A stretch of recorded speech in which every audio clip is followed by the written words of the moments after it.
फक्त मटणामुळे एका हसत्या-खेळत्या कुटुंबाची राख-रांगोळी झाली.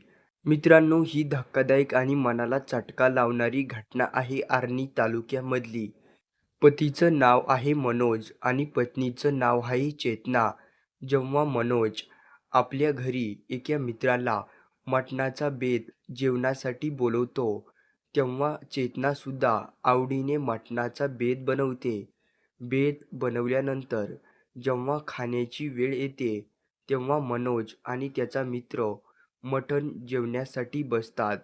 मात्र मनोजच्या मनामध्ये अचानक एवढा राग येतो, की चेतनाला काही समजतच नाही. कारण काही वेळापूर्वी मनोज तर हसत-खेळत होता. मात्र अचानक मनोज संतापल्याने चेतनासुद्धा चिंतेत पडली. मटण न नीट शिजल्यामुळे मनोजने आपल्या मित्रासमोरच चेतनाला मटण व्यवस्थित न शिजल्यामुळे नको नको ते बोलला. चेतनाला हाच अपमान जिव्हारी लागला. चेतना जेवत्या ताटावरून उठून थेट घरामध्ये गेली आणि विषारी औषध प्राशन केलं.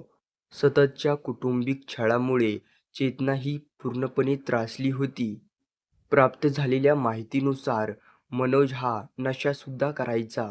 सतत कौटुंबिक वादामुळे आणि त्रासामुळे चेतनाने मोठं पाऊल उचललं आणि आपलं आयुष्य संपलं.